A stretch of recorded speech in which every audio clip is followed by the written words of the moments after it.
감사합니다. 부족한 종을 하나님 아버지 또 귀한 말씀 들고 또 단에 서게 하시고 말씀을 증거할 수 있는 또 은혜를 주심을 감사를 드립니다.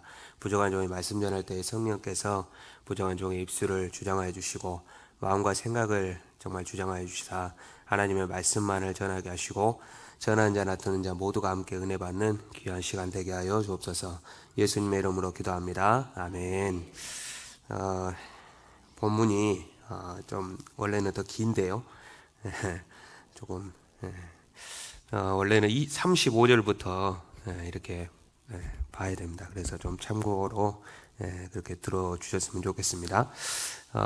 전에 아는 지인에게 들었던 말인데요. 요즘 사람들 말로 인생을 살면서 꼭 필요한 지인 몇 사람이 있다고 합니다. 그 첫 번째가 어떤 사람이냐 바로 의사입니다. 의사. 그것도 치과 의사. 요즘에 정말 치과 치료 한번 이렇게 받으려면 굉장히 목돈 들어가고 그런 것 때문에 정말로 치과 의사 한 사람 알고 있는 것이 얼마나 큰 도움이 되는지 해서 치과 의사가 1등이고 또 그 많은 의사들 중에 또 저쪽 서울이나 수도권 쪽으로 가다 보면은 성형외과 의사들이 또 앞을 다투는 그러한 말을 들었습니다. 그리고 뭐 요즘에 여성분들도 이렇게 성형에 관해서도 많은 또 그런 관심 또 그런 것들 때문에도 이러한 말이 있었는가 봅니다. 그리고 두 번째로 알고 지내면 좋은 지인은 바로 법조계 쪽에 근무하는 그러니까 뭐 변호사라든지 이런 법무사에 근무하는 그런 분들이죠. 요즘에 뭐 정말로 세상이 좀 악하다 보니까 어떤 법에 이렇게 좀 잘 아시는 어떤 그런 분을 이렇게 알고 있으면은 뭐 어떤 손해라든지 어떤 이런 것들을 당하지 않고 하기 때문에 어떤 이런 법 쪽에 근무하시는 어떤 그런 분들을 또 알고 지내는 것이 참 많은 유익이 되더라라고 이야기를 합니다. 그리고 마지막으로는 자동차 정비사 그리고 또 보험 쪽에 일하시는 어떤 보험 설계사 이런 분들 아시다시피 뭐 요즘에 거의 뭐 한 집에 많게는 뭐 2대, 3대꼴로 차를 몰고 다니고 하기 때문에 어떤 이런 자동차에 관해서 또 잘 아시는 분들을 또 이렇게 잘 알고 있다면은 굉장히 또 많은 도움이 된다는 것이죠. 그리고 보험은 어떻습니까? 대부분의 어떤 뭐 어르신들도 그렇고 또 저 같은 경우도 보험 쪽에 가면은 무슨 그렇게 용어들이 어려운지 무슨 보험 약관 뭐 이렇게 다 살펴볼 수가 없잖아요. 그렇기 때문에 어떨 때는 뭐 타지도 못하고 그냥 썩혀두고 있는 어떤 그런 보험료도 있어요. 그래서 얼마 전에도 우리 김재지 집사님 때문에 수년 전에 넣어놨던 그 보험인데 그것을 우리 김재지 집사님 덕분에 탄 경우가 있었어요.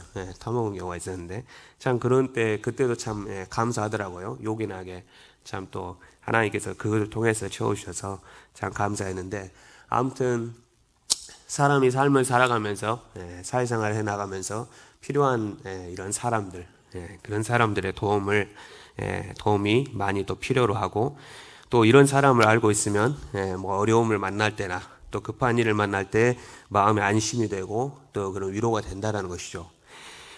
하지만은 이러한 사람의 위로는 잠깐의 위로는 될 수가 있겠습니다. 잠깐의 어떤 사고라든지 어떤 그런 것을 해결해 주는 어떤 그것은 될 수 있겠지만은 영원할 수는 없다는 것이죠. 완전한 도움이 될 수는 없다는 것입니다. 왜냐하면은 사람 사이의 관계는 이해관계에 따라서 오늘의 원수가 또 내일의 친구가 될 수 있고 또 그 반대가 될 수 있기 때문입니다. 누가복음 23장 12절에 이런 말씀이 있습니다. 헤롯과 빌라도가 전에는 원수이었으나 당일에 서로 친구가 되니라. 잘 아시다시피 헤롯은 로마에서 그 유대 지역을 다스리라고 세운 분봉왕이고 또 빌라도는 로마에서 파견을 보낸 총독이죠. 그렇기 때문에 정치적인 이해관계 때문에 처음에는 무척 사이가 마치 원수와 같았다가 당일에 서로 친구가 된 이유가 있었는데 바로 그것이 뭐였냐면은 바로 예수님을 죽이기 위한 그 일에 서로 마음이 맞아 친구가 되었다라고 누가복음 23장에서는 설명을 합니다. 헤롯과 빌라도는 정치적인 이해관계로 서로 적이었지만은 예수님을 죽이는 일에는 친구가 되었습니다. 이처럼 내가 의지하던 사람이 이익에 따라 나를 적으로 삼는 일에 하나가 되는 경우도 있고요. 그리고 사실 원수는 우리 가까운 관계에서 시작이 되기 때문입니다. 사람 사이의 관계가 이런 이해관계에 따라서 사람의 어떤 그런 태도라든지 그런 변화, 태도 변화 이런 것들 때문에 사람을 이렇게 의지하는 것은 우리가 될 수 있으면은 하지 말아야 된다라는 사실이죠.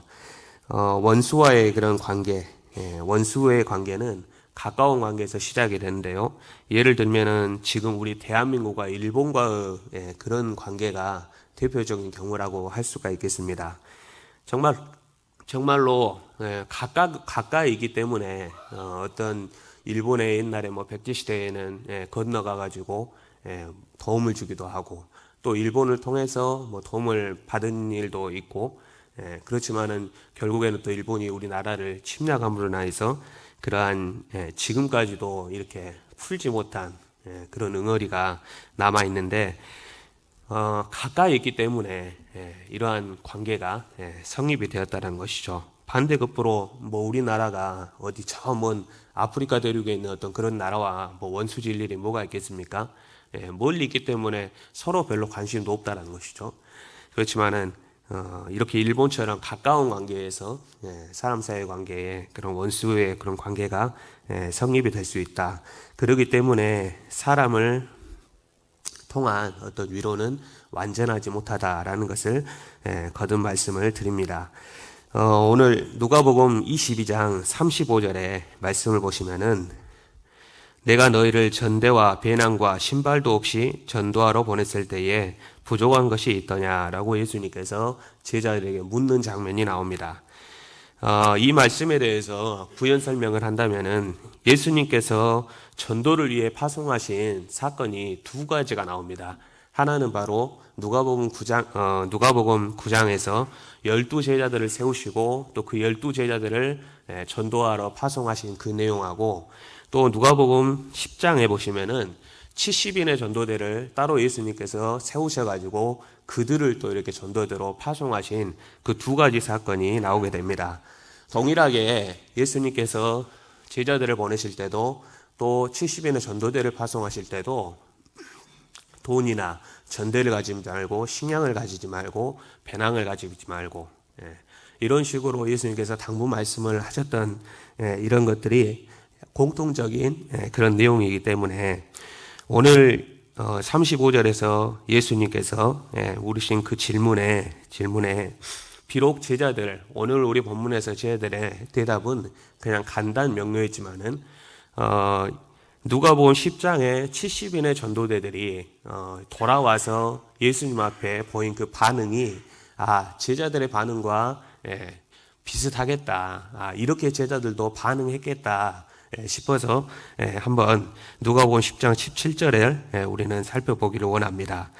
70인이 기뻐하며 돌아와 이르되 주여 주의 이름이면 귀신들도 우리에게 항복하더이다 라고 70인들이 돌아와서 예수님 앞에 이렇게 기쁘게 고백을 했던 것처럼 아마도 제자들도 이러한 고백들을 하지 않았을까 싶습니다. 처음에는 두려움으로 나갔을 겁니다. 아무것도 가지지 말고 여행을 가라고 했거든요. 가방도 가지지 말고 돈도 챙기지 말고 식량도 챙기지 말고 예수님께서는 그냥 가라고 말씀하셨기 때문에 아마 처음 보내심을 받았을 때의 제자들이나 또 70명의 그 전도대는 아마 확신 반, 두려움 반으로 아마 길을 떠났을 거라고 생각이 됩니다. 처음에는 정말 그런 알 수 없는 그런 두려움으로 나갔지만은 그들의 모든 발걸음을 하나님께서 함께 하셨습니다.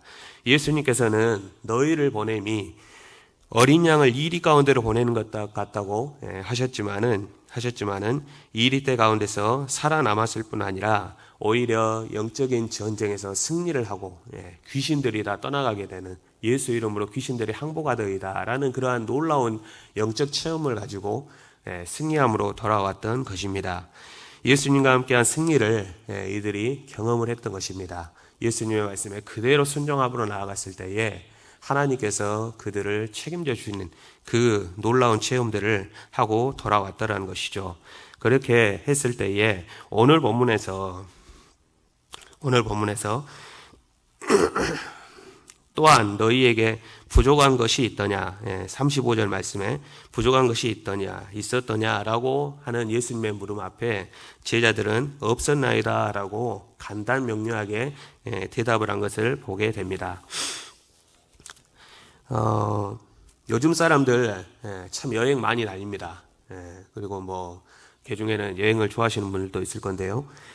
국내 여행이나 뭐 해외 여행, 뭐 1박 2일, 또 뭐 무박으로 해서 한 여행들, 또 뭐 길게 또 여행을 이렇게 다녀오고들 그렇게 하는 가운데 많이 있을 겁니다.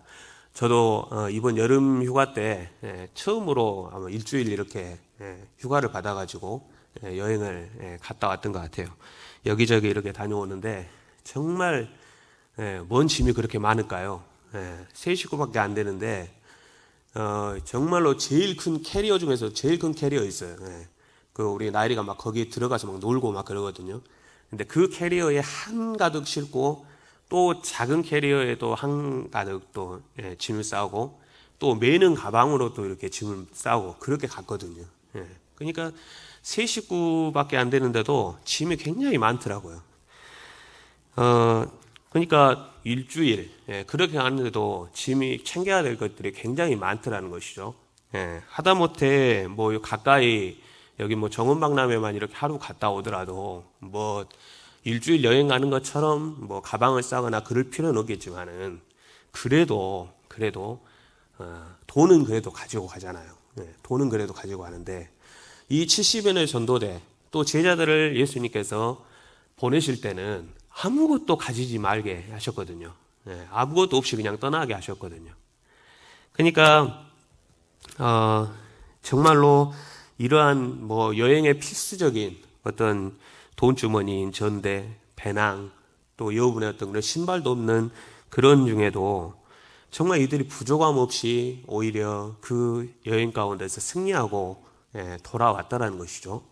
그의 그런 이유는 무엇일까요? 다른 것이 아니죠. 바로 주님의 그 말씀대로 명령대로 행했는데 그렇게 되더라는 것이죠.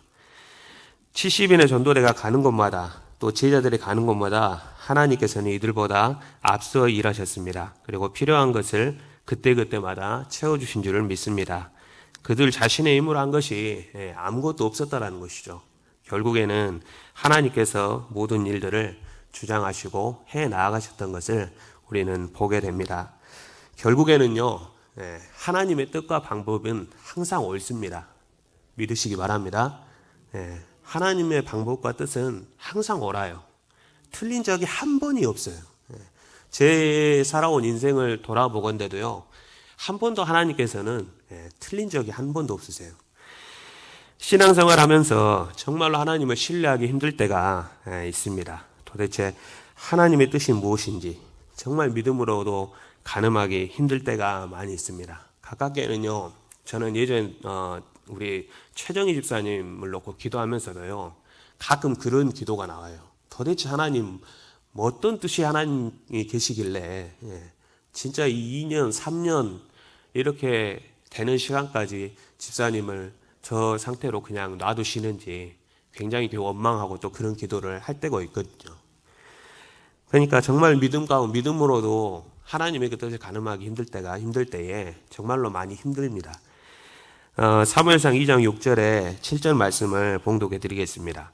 여호와는 죽이기도 하시고 살리기도 하시며 수월에 내리기도 하시고 거기에서 올리기도 하시는도다. 여호와는 가난하게도 하시고 부하게도 하시며 낮추기도 하시고 높이기도 하시는도다. 아멘. 사무엘의 어머니인 한나의 기도의 내용입니다. 얼핏 보면 이 부분만 봤을 때는요, 하나님의 뜻을 가늠하기 힘들어서 굉장히 지금 혼란스럽고 굉장히 지금 안타깝고 굉장히 지금 어려움에 있는 것처럼 보여요. 이 부분만 봤을 때는요. 그런데 실상은 그게 아니더라는 것이죠. 오늘 이 사무엘상 2장 6절에서 7절의 이 한나의 기도는요, 오랜 시간 동안 하나님 앞에 아들을 놓고 사무엘을 응답받은 한나가 감사함으로 또 기쁨으로 하나님 앞에 감사의 기도를 드리는 그 내용이다라는 것이죠.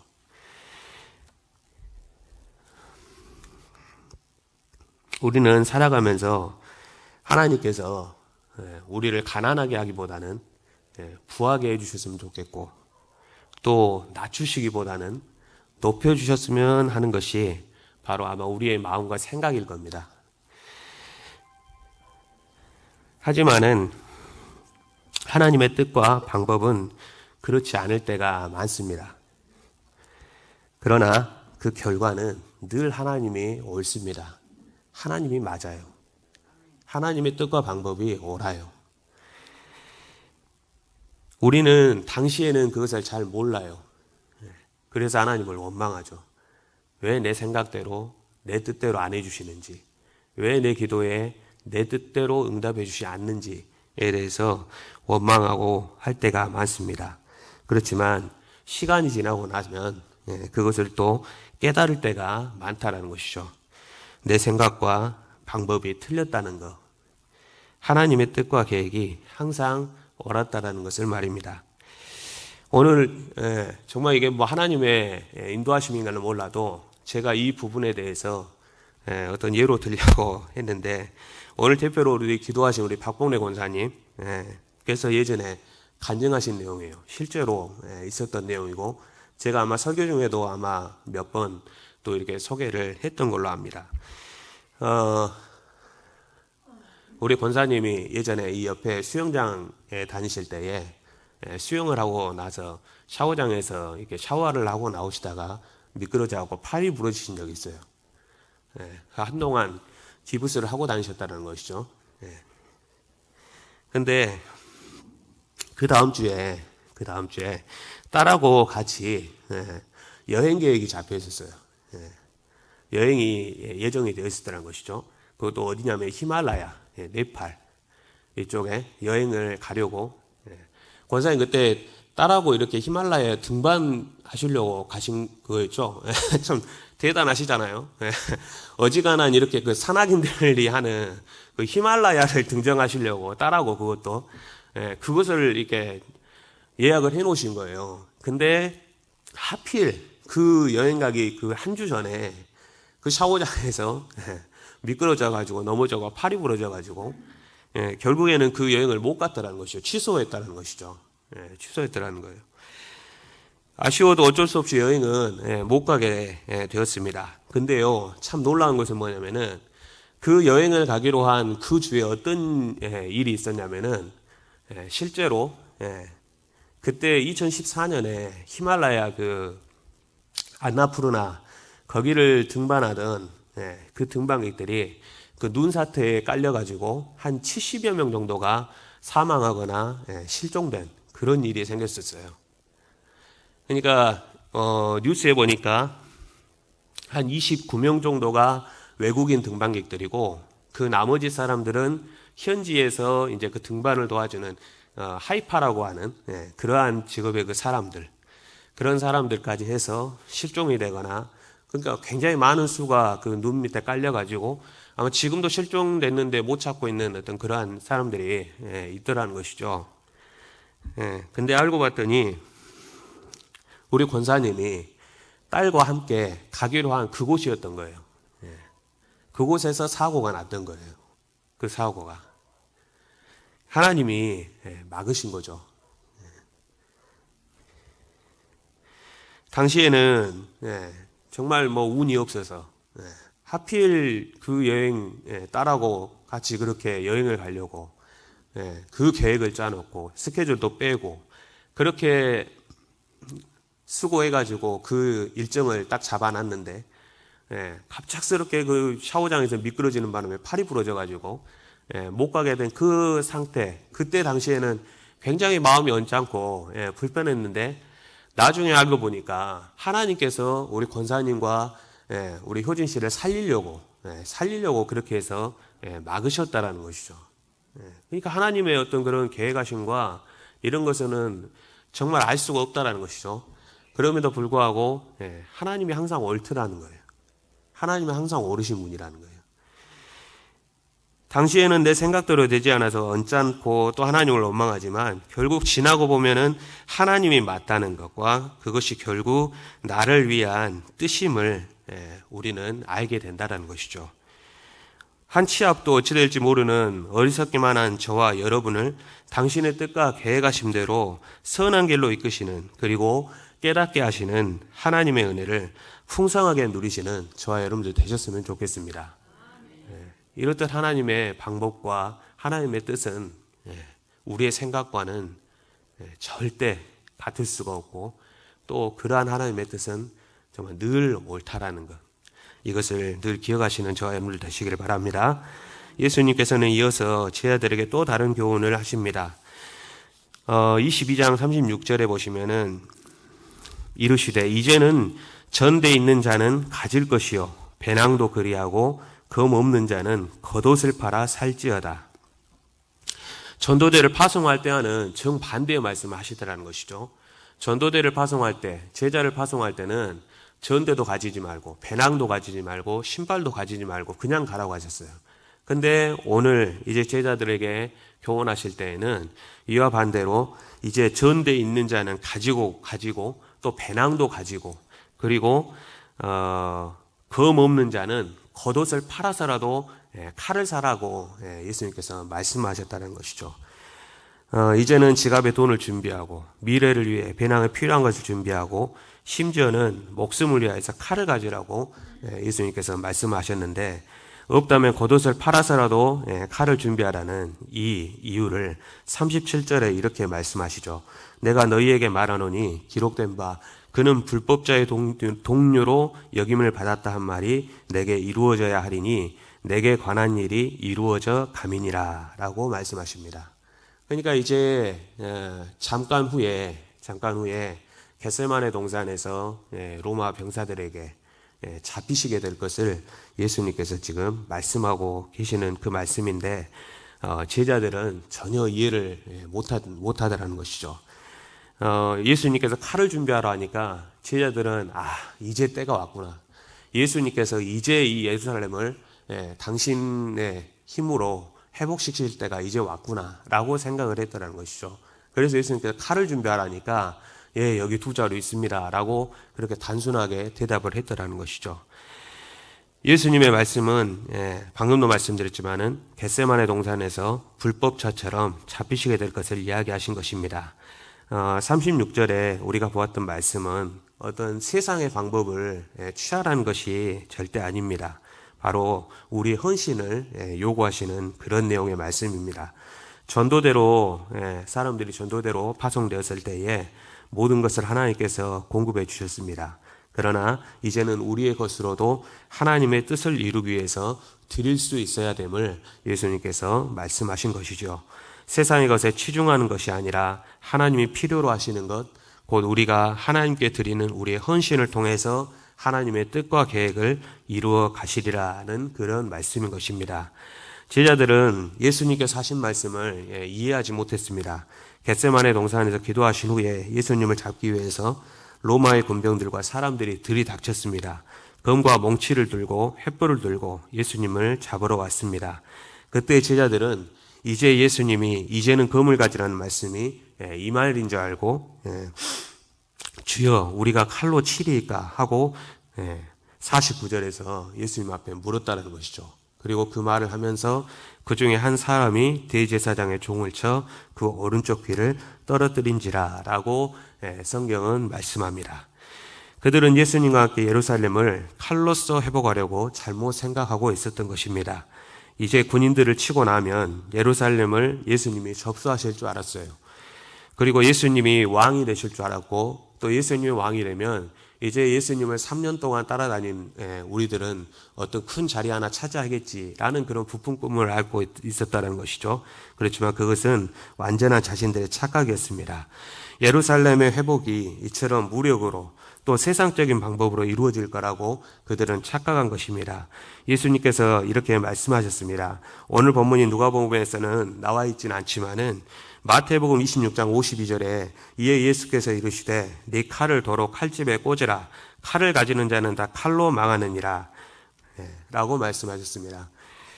오늘 본문에서는 칼을 휘두른 자가 그 중에 한 사람으로 라고만 나와 있어요. 그렇지만 우리는 이미 저와 여러분은 그 칼을 휘둘렀던 사람이 누군지는 다 알고 계시죠. 바로 베드로입니다. 베드로는 칼을 가지고 인간적인 생각과 의리로 예수님을 지키는 것이 옳다고 생각했습니다.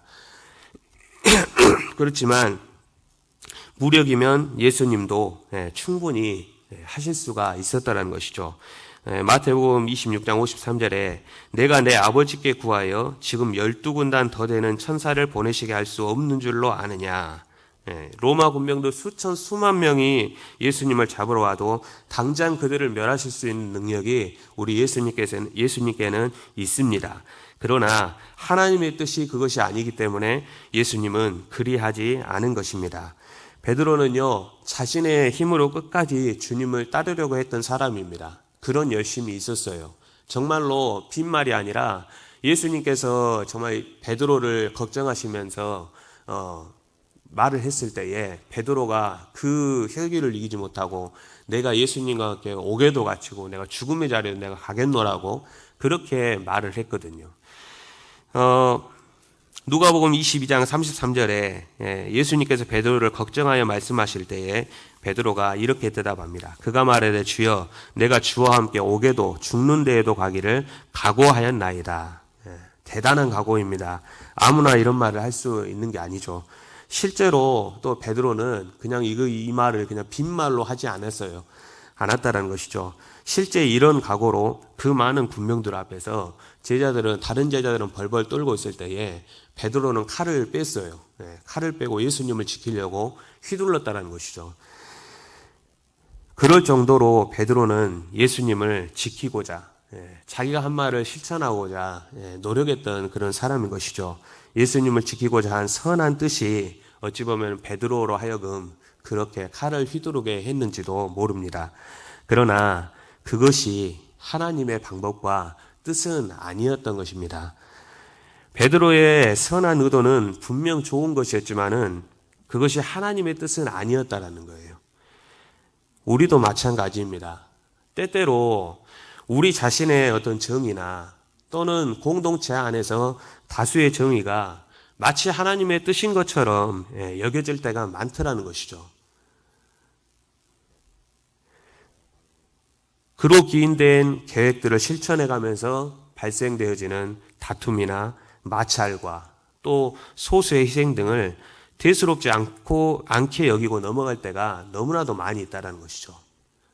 그런데 그게 다 뭡니까? 우리의 착각이라는 것이죠.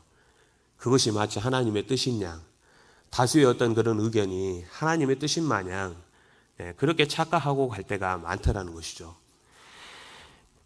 교회가 하나 되지 못하고 여러 쪽으로 갈라지는 그런 안타까운 교회들을 요즘 많이 보게 됩니다. 옳고 그름의 기준이 어떤 하나님의 말씀에 있는 것이 아니라 오직 자기 자신에게 있는 것이죠.